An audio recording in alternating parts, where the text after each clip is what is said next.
장면이 전환되자 수몰지구의 비릿한 물비린내와 끈적한 기름때는 흔적도 없이 사라졌다. 대신 그 자리를 채운 것은 릴리 맥럭스의 인공 조명이 화이트 마블 대리석 바닥에 부딪혀 부서지는 눈부신 광위와 고성능 공기청정기가 뱉어내는 무색무취의 건조한 공기였다. 국가에너지안보위원회 회의실. 이곳은 국가의 맥박을 조절하는 심장부이자 동시에 가장 우아한 기만이 박제된 공간이었다. 강승준은 회의실 중앙 수천억 개의 연산이 실시간으로 흐르는 거대 홀로그램 월 앞에 서 있었다. 고가의 맞춤 코트깃은 탈날처럼 세워져 있었고 정갈하게 빗어넘긴 그의 머리카락은 차가운 LED 조명 아래서 금속성 광택을 내뿜었다. 그는 단상 아래 모여 앉은 노회한 관료들을 무표정한 눈빛으로 굽어보았다. 그들의 얼굴에는 방금 전 건물 전체를 가늘게 흔들었던 원인 모를 진동에 대한 막연한 공포가 서려 있었다. 방금 여러분이 느끼신 지각의 전율은 단순한 기계적 결함이나 지질학적 변동이 아닙니다. 강승준의 목소리는 낮고 건조했지만 기묘한 무게감을 담아 청중의 고막을 압박했다. 그는 가볍게 손가락을 퉁겼다. 그러자 홀로그램 스크린 위로 하고 숨은 방벽 사구역에 복잡한 수리동력과 그래프가 펼쳐졌다. 강태호의 은신처에서 보았던 그 핏빛 발작과 동일한 파형이었으나 이곳에서는 국가안보 위기라는 세련된 라벨이 붙어 전시되고 있었다. 이것은 명백한 외부 테러 세력의 소행입니다. 담수 밀수 연합과 결탁한 급진적 아나키스트들이 우리 국가 생존의 심장부인 삼투압 국경 전력망을 물리적으로 타격하려 하고 있습니다. 그들은 숨은 제어 알고리즘에 가짜 데이터를 주입해 터빈의 물리적 공진을 유도하고 있습니다. 좌중에서 억눌린 신음과 웅성거림이 터져나왔다. 한 의원이 떨리는 목소리로 물었다. 그렇다면 현재의 양자 보안 제어 시스템으로는 막을 수 없다는 뜻입니까? 기다렸다는 듯 강승준의 입꼬리가 아주 미세하게 눈치채지 못할 정도로 비틀렸다. 그것은 사냥감을 막다른 골목으로 몰아넣은 설계자의 잔혹한 미소였다. 기존의 시스템은 훌륭했습니다. 하지만 적들은 우리가 예상한 것보다 훨씬 교활합니다. 현재의 보안 프로토콜은 이미 노출되었습니다. 지금 이 순간에도 하구둑의 터빈들은 보이지 않는 유령들에게 목이 졸리고 있습니다. 방어 체계를 전면적으로 개편하지 않는다면 3시간 뒤 우리는 국가 전체가 암흑 속에 잠기는 광경을 목격하게 될 것입니다. 그는 화면을 전환했다. 복잡한 기하학적 구조가 얽힌 새로운 보안 아키텍처가 푸른 빛을 발하며 공중에 떠올랐다. 이에 본인은 양자 보안 시스템 2.0으로의 즉각적인 전환과 전력망 통제권의 일원화를 제안합니다. 이 시스템은 외부의 모든 간섭을 원천 차단하며 제가 직접 설계한 다중 위상 암호화 기술이 적용되어 있습니다. 위원회는 저에게 전력망의 모든 수문을 독자적으로 개폐할 수 있는 전권 위임해 주십시오. 그것만이 이 연쇄 붕괴를 막을 유일한 방법입니다. 그것은 구원이 아니라 완벽한 통제를 향한 선언이었다. 강승준은 자신이 심어놓은 사보타주가 만들어낸 공포를 비료 삼아 자신의 지배력이 미치는 새로운 질서를 싹 틔우고 있었다. 관료들은 서로의 눈치를 보며 수군거렸지만 이미 그들의 이성은 에너지 고갈이라는 원초적인 공포 앞에 마비되어 있었다. 강승준은 단상 너머 창밖을 응시했다. 저 멀리 안개에 쌓인 하고 숨은 방벽이 거대한 짐승의 뼈대처럼 희미하게 보였다. 그는 알고 있었다. 자신이 제안한 이 새로운 보안 시스템이야말로 터빈의 숨통을 완전히 끊어놓을 최후의 올감이라는 것을. 차가운 대리석 벽면을 타고 다시 기분 나쁜 진동이 전해졌다. 강승준은 무의식적으로 손목시계를 만지려다 멈추었다. 그의 눈동자에는 전력망이 붕괴하며 뿜어낼 핏빛 광기에 대한 광기 어린 기대감이 일렁이고 있었다. 낡은 시스템을 불태우고 그 제 위에서 신이 되려는 설계자의 시간이 이제 막 시작되려 하고 있었다. 국가에너지안보위원회 회의실의 묵직한 마호가니 문이 닫히며 화려한 기만의 시간은 끝났다.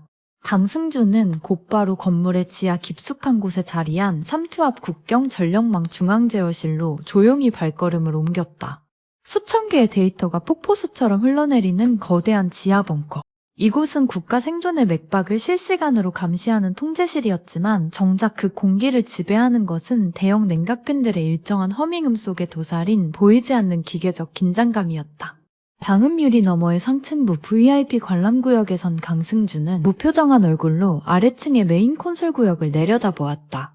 제어실 하단 쌈 섹터, 실무를 담당하는 모니터링 요원의 자리에서 심상치 않은 기류가 감돌기 시작했다.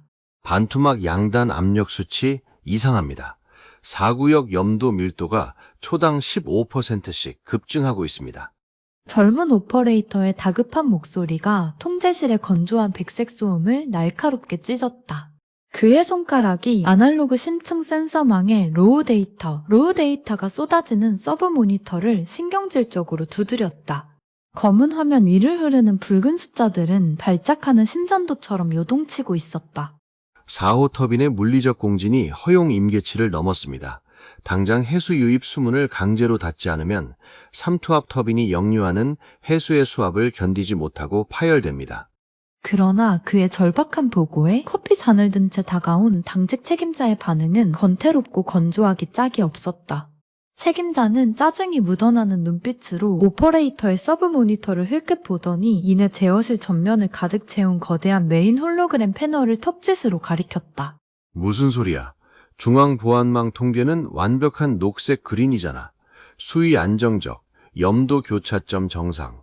지금 강 전무님이 보안 시스템 업데이트 안건으로 위원회를 설득 중이신데 쓸데없는 에러 데이터로 분위기 초칠 일 있어? 하지만 국장님, 이건 하구뚝 4호 터빈의 말단 센서에서 올라오는 직접적인 물리 저항값입니다. 메인 인터페이스의 가상 데이터와 현장 로우 데이터가 완전히 엇갈리고 있다고요. 누군가 중앙 통제망 중간에서 패킷을 덮어 씌운 것처럼. 말도 안 되는 소리. 세계 최고의 양자 보안 시스템이 해킹이라도 당했다는 건가? 단순한 센서 동기와 오류일 테니 로컬 시스템이나 재부팅에 상부에 혼선 주지 말고. 당직 책임자는 관료주의적 맹신에 완전히 눈이 멀어 있었다. 그는 오퍼레이터의 어깨를 한번 툭 치고는 뒷짐을 진 채 자신의 자리로 돌아갔다. 오퍼레이터는 핏빛으로 전멸하며 한계치를 경고하는 자신의 작은 서브 모니터와 거짓된 평온의 녹색빛을 찬란하게 뿜어내는 거대한 메인 스크린 사이에서 길을 잃은 채 마른 침만 삼켰다. 어둠이 내려앉은 유리창 너머 그 모든 총극을 지켜보던 강승준의 입가에 아주 미세한 조소가 번졌다. 완벽했다. 그가 양자보안망 심층부에 심어둔 염도 조절 사보타주 알고리즘은 현장의 진실을 철저히 기만하고 있었다. 4호 터빈이 내부에서부터 극단적인 압력에 찢겨 물리적인 비명을 지르고 있음에도 관료들이 신앙처럼 떠받드는 시스템은 뻔뻔하게 정상 노무를 출력했다. 인간의 변수란 이토록 나약하고 어리석다.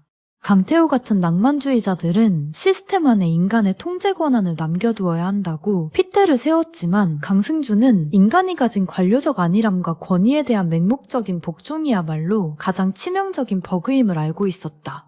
실무자의 날카로운 직관과 본능적인 공포는 상급자의 나태함 앞에 너무나도 쉽게 묵살되었고 진실은 가공된 허위 데이터의 바다 아래 속절없이 수장되었다. 강승준은 고가의 맞춤 코트 주머니 두 손을 찔러 넣은 채 창백한 녹색광이 어른거리는 유리에 비친 자신의 무심한 눈동자를 응시했다. 기계는 거짓말을 하지 않는다. 오직 거짓을 진실로 믿고 싶어하는 인간만이 스스로의 눈을 가릴 뿐. 수문이 한계치까지 개방되어 하구의 짠물이 수몰지구의 낡은 지하배관을 집어삼키고 터빈이 산산조각 나기까지 카운트다운은 단 1초의 오차도 없이 흘러가고 있었다. 그는 붕괴를 앞둔 세계가 뿜어내는 이 은밀한 기계적 파열음을 조용히 음미했다. 낡고 부패한 이 에너지망의 심장이 터져나가는 순간 비로소 오직 자신만이 통제하는 무결점의 새로운 질서가 태동할 것이다. 건물의 기초를 타고 올라오는 거대 방벽의 미세한 진동이 강승준의 구두 밑창을 기분 좋게 간지럽혔다. 통제실의 그 누구도 눈치채지 못한 그 진동은 완벽한 파멸을 향해 달려가는 위대한 설계자에게 바쳐지는 장엄한 서곡이었다. 낡은 은신처의 부식된 철제 셔터 너머로 하구의 무거운 해무가 매캐한 엔진 오일 냄새와 뒤섞여 스며들고 있었다. 강승준이 통제실의 안전한 유리벽 뒤에서 화멸의 서곡을 음미하고 있을 그 시각, 수몰지구의 밑바닥에서는 생존을 위한 거칠고 원초적인 마찰음이 불꽃을 튀기고 있었다. 3시간, 지랄맞게 넉넉한 시간이네. 윤도희가 허리춤에 차고 있던 렌치를 철제 작업대 위로 거칠게 집어 던졌다. 쨍그랑거리는 금속성 파열음이 태호의 모니터에서 뿜어져 나오는 픽픽 경고등의 리듬을 날카롭게 끊어냈다. 수문이 한계치까지 열려서 회수가 역류하면 빈민가 배관망만 터지는 게 아니야. 부두에 묶어둔 내 배도 그 빌어먹을 수압에 박살이 나겠지. 내 전 재산이자 목숨줄이 그 낡은 스텔스선 하나뿐이라는 건 당신도 잘 알 텐데. 강태호? 도희의 날선 시선이 모니터 앞에 태호를 향했다. 그녀의 눈동자에는 국가적 재난에 대한 거창한 우려 따위는 없었다. 오직 거친 하구뚝 빈민가에서 악착같이 쥐고 살아남은 자신의 터전, 그 알량한 생존권이 무너져 내리는 것에 대한 지독한 분노뿐이었다. 그녀는 작업복 주머니에서 구겨진 종이 뭉치를 꺼내 메인 콘솔 위로 신경질적으로 펼쳤다. 그것은 정부 데이터베이스에는 존재하지 않는 밀수꾼들만이 공유하는 삼투압 국경전력망 하부의 아날로그 구조도였다. 여기서 손 놓고 수장당할 바엔 차라리 그 잘난 국경선 밑구멍을 직접 쑤셔버리는 게 나아. 보안군 새끼들은 지금쯤 수면 위와 방벽 상층부의 양자 레이더망만 뚫어져라 쳐다보고 있겠지. 상부에서 테러 징후가 있다고 나발을 불어댔을 테니까. 도희의 기름때 묻은 뭉툭한 손가락이 도면의 가장 깊고 어두운 구역을 가리켰다. 하지만 전력망 하부, 옛 수몰지구의 하수처리장과 직접 연결된 폐기된 지하 배수로라면 어떨까? 방벽 건설 때 콘크리트로 대충 틀어막아 놓은 구역이야. 양자 보안망의 감시 센서가 닿지 않는 유일한 물리적 사각지대지. 여기를 통과하면 중앙 제어실 하단의 아날로그 메인 밸브 구역까지 직행할 수 있어. 태호의 미간이 깊게 파였다. 그는 도희가 짚은 경로의 유체 역학적 변수들을 머릿속으로 빠르게 계산하며 고개를 저었다. 미친 짓이야. 그 배수로는 4호 터빈의 배출구와 너무 가까워. 지금처럼 해수 유입 수문이 비정상적으로 개방되어 농도차가 극심한 상태에서 거기로 들어갔다가 맹렬한 역류 현상이라도 만나면 배째로 철창에 지지겨져서 삼투압 터빈의 고기 반죽이 될 거다. 그러니까 내가 운전대를 잡겠다는 거잖아. 도희가 짐승처럼 으르렁거리며 태호의 말을 잘랐다. 이 바닥 밀수꾼들이 어떻게 그 삼엄한 국가 감시망을 뚫고 귀한 담수를 빼돌리며 살아남았다고 생각해? 양자 시스템의 고상한 로직은 당신이 설계했을지 몰라도 이 시궁창 같은 하구의 끈적한 유체 역학은 내 구역이야. 수압의 파장만으로도 수문이 언제 열리고 닫히는지, 어느 틈새로 배를 밀어넣어야 살 수 있는지 내 직관이 안다고. 이선은 두 사람의 대화를 들으며 도희의 거칠고 투박한 손마디와 도면을 번갈아 보았다. 오른쪽 손목을 감싸고 있는 두꺼운 가죽시계 아래로 흉터가 다시 맥박쳤지만 그녀의 이성은 어느 때보다 차갑게 가라앉아 있었다. 강승주는 인간의 변수를 철저히 배제한 완벽한 시스템을 맹신하고 있다. 그렇다면 그 완벽함의 허를 찌를 수 있는 것은 시스템의 계산 범위를 벗어난 가장 원초적이고 무모한 궤적뿐이었다. 가져? 이서의 단호한 목소리가 은신처의 습한 공기를 갈랐다. 태호와 도희의 시선이 그녀에게 쏠렸다. 강승준의 사보타주는 시스템 내부의 논리적 오류를 이용해 현실의 물리적 파괴를 유도하고 있습니다. 통제실의 관료들은 모니터 속의 가짜 데이터만 믿고 현장의 비명을 무시하고 있겠죠. 그렇다면 우리가 직접 물리적인 변수가 되어 제어실 심층부로 침투하는 수밖에 없습니다. 도희 씨의 배가 그 역할을 해줄 겁니다. 도희의 입꼬리가 삐딱하게 말려 올라갔다. 말기 하나는 기가 막히게 알아듣네? 샌님 외교관. 결정이 내려지자 지체할 시간은 없었다. 도희는 즉각 은신처 뒤편에 위장 그물을 걷어냈다. 삐걱거리는 나무 부두 아래 검은 폐유처럼 출렁이는 강물 위로 낡고 납작한 형태의 소형 선박 하나가 그 음침한 자태를 드러냈다. 빛을 흡수하는 무광 스텔스 도료가 칠해진 선체는 마치 하구의 안개를 뭉쳐놓은 듯한 기괴한 질감을 띠고 있었다. 도희는 익숙한 동작으로 배에 뛰어올라 동력 제어반의 스위치들을 연달아 쳐올렸다. 고밀도 압축 연료 주입 완료. 보조 엔진 예열해. 양자 레이더 교란용 전파 방해 장치. 출력 최대로 올린다. 하는 무거운 저주파. 진동이 선체 바닥을 타고 올라오며 스텔스선의 주변 공간이 미세하게 아지랑이처럼 일그러지기 시작했다. 정부의 첨단 센서망에 이 배의 형태를 수면 위를 떠다니는 거대한 쓰레기 더미로 위장시킬 기만 알고리즘이 가동되는 소리였다. 태호 역시 무거운 방수 재킷의 지퍼를 끝까지 올리며 자신의 분신과도 같은 해킹용 방수 덱을 챙겨 배움 위에 자리를 잡았다. 이선은 부두 끝에 서서 짙게 깔린 안개 너머 보이지 않는 하고수면 방벽 쪽을 응시했다. 축축하고 짠 강바람을 타고 터빈이 비정상적인 회전을 하며 토해내는 둔탁한 금속성 소음이 희미하게 그러나 분명한 파열의 징조를 담아 들려오고 있었다. 도희가 조타석에서 이서를 향해 톡짓을 했다. 타. 죽으러 가는 길이든 세상을 구하러 가는 길이든 일단 내 배에 탄 이상 목숨은 내가 책임질 테니까. 이선은 짧게 고개를 끄덕이고 성갑판 위로 몸을 실었다. 폭발까지 남은 시간은 2시간 45분. 붕괴하는 세계의 모순을 박살내기 위한 안개 속의 위태로운 항해가 막 닻을 올리고 있었다. 스텔스 밀수선의 엔진이 저주파의 신음을 내뱉으며 수면을 가르기 시작한 직후였다. 갑자기 발밑의 선체가 기분 나쁘게 떨려왔다. 단순한 엔진의 진동이 아니었다. 그것은 거대한 지각의 하부에서부터 밀려 올라오는 무겁고 둔탁한 파열음이었다. 안개에 잠긴 하구의 수평선 너머에서부터 우웅 하는 기괴한 공명음이 대기를 타고 전해졌다. 강승준이 통제실에서 조작한 수문이 임계치를 넘어 개방되면서 거대한 수압의 균형이 무너지고 있다는 증거였다. 제 길 벌써 시작된 거야? 키를 잡은 도희가 이빨을 드러내며 욕설을 내뱉었다. 그녀의 시선이 머문 강물 위로 기묘한 현상이 벌어지고 있었다. 분명 바다를 향해 흘러가야 할 강물이 거대한 소용돌이를 일으키며 멈추더니 이내 거친 포마를 일으키며 상류 쪽으로 역류하기 시작한 것이다. 검은 폐유처럼 번들거리는 물결이 선체를 거세게 몰아붙였다. 동시에 코를 찌르는 지독한 악취가 안개 속에서 확 퍼져나갔다. 썩은 암모니아 향과 비릿한 바다 냄새가 뒤섞인 죽음의 냄새였다. 이게 무슨... 이서가 난간을 붙잡으며 수면을 내려다보았다. 안개를 뚫고 은색 비늘들이 수천 개, 아니 수만 개씩 떠오르고 있었다. 급격한 염도 변화를 견디지 못한 강고기들이 떼죽음을 당해 수면 위로 하얀 배를 드러낸 채 떠오른 것이었다. 칠흑 같은 물 위로 떠오른 은빛 사체들은 마치 수몰지구에 받쳐진 기괴한 재물처럼 보였다. 진동은 더욱 거세졌다. 수몰지구의 낡은 콘크리트 건물들이 비명을 지르기 시작했다. 수위가 급상승하며 지반이 약해진 골목마다 지하배관이 터져나가는 굉음이 뒤따랐다. 멀리서 사람들의 비명과 다급한 호루라기 소리가 들려왔다.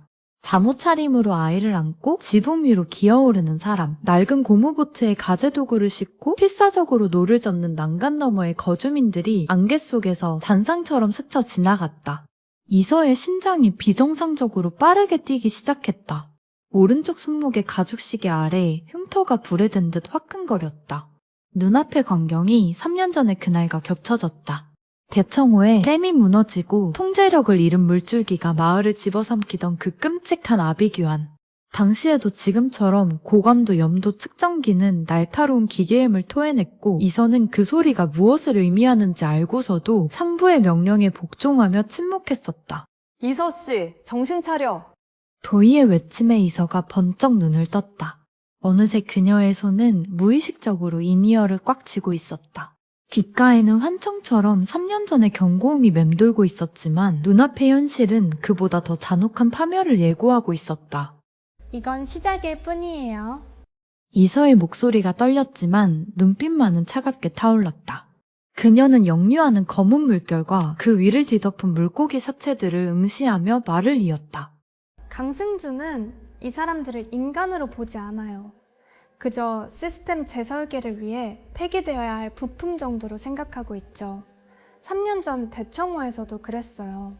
데이터상의 효율이 인간의 생명보다 우선시될 때 어떤 지옥이 펼쳐지는지 저는 똑똑히 봤습니다. 이서는 입술을 깨물며 도희를 돌아보았다.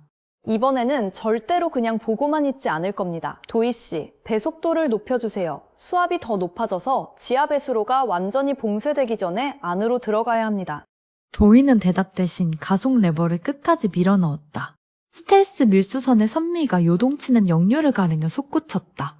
죽은 물고기들의 은빛 바다를 가로지르며 배는 거대한 콘크리트 방벽 밑바닥의 어두운 구멍을 향해 전속력으로 돌진했다.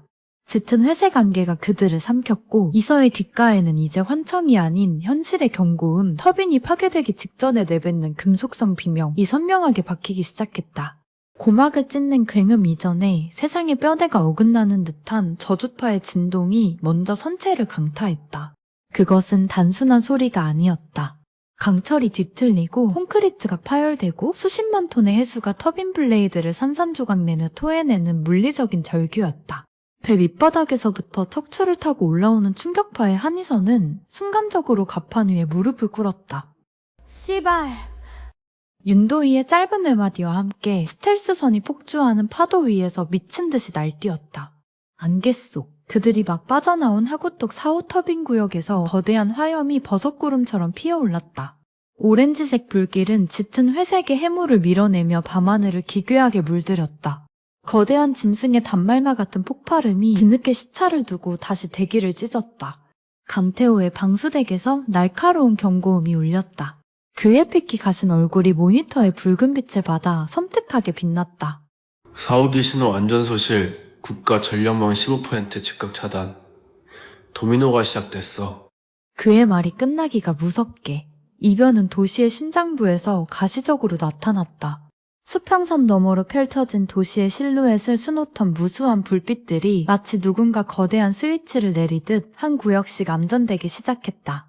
가장 번화한 중앙지구의 마천루들이 먼저 생명을 잃었고 그 뒤를 이어 주거지역의 불빛들이 도미노처럼 쓰러졌다. 어둠은 전염병처럼 도시의 실루엣을 잠식해 들어갔다.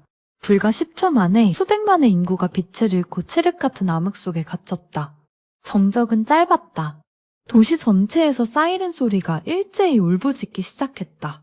경찰차, 소방차, 그리고 그 둘과는 차원이 다른 육중하고 위압적인 정부 보안군의 기갑 차량, 사이렌 소리가 뒤섞여 혼돈의 교향곡을 만들어냈다. 정전된 도시 위로 긴급 재난 방송의 차가운 목소리가 헬리콥터의 프로펠러 소음과 함께 희미하게 퍼져나갔다. 삼투압 국경 전력망 4호 터빈 파손. 현재 시각부로 국가 에너지 비상사태를 선포합니다. 전력망 주변 반경 20km는 계엄 지역으로 지정, 민간인의 접근을 전면 통제하며 강승준의 첫 번째 일격이었다. 시스템의 거짓된 평온을 맹신하던 관료들의 얼굴 위로 마침내 공포가 드리워질 터였다. 그러나 그 공포는 진실을 향한 성찰이 아닌 더 강력한 통제와 군사적 억압으로 이어질 것이 분명했다. 꽉 잡아! 저 폭발 여파로 지하수로 압력이 미친 듯이 요동칠 거다. 도희가 소리치며 조타륜을 필사적으로 돌렸다. 폭발로 인해 발생한 거대한 수중화류가 그들이 진입하려는 지하배수로 입구를 집어삼킬 듯이 휘몰아치고 있었다. 이선은 난간을 부서져라 붙잡고 멀리서 검은 연기를 토해내는 방벽의 상처를 응시했다. 3년 전 대청호의 비극이 불러온 트라우마는 이제 없었다. 그 자리에는 차가운 분노와 강철 같은 의지만이 남았다. 그녀는 더 이상 3년 전의 무력한 외교관이 아니었다. 시스템의 붕괴를 눈앞에서 목격하고도 침묵했던 방관자가 아니었다. 이번에는 자신이 직접 시스템의 심장부로 들어가는 칼날이 될 것이다. 어둠이 내려앉은 도시를 배경으로 폭발한 4호 터빈의 불길만이 유일한 등대처럼 타오르고 있었다.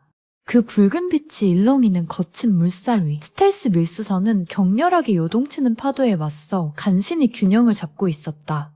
폭발의 충격으로 뒤집힌 수중 생태계가 토해내는 비명, 금속이 찢어지고 콘크리트가 무너지는 굉음이 안개와 뒤섞여 사방에서 울려 퍼졌다. 강태호는 배후미에 서서 타오르는 방벽의 상처를 무표정하게 응시했다.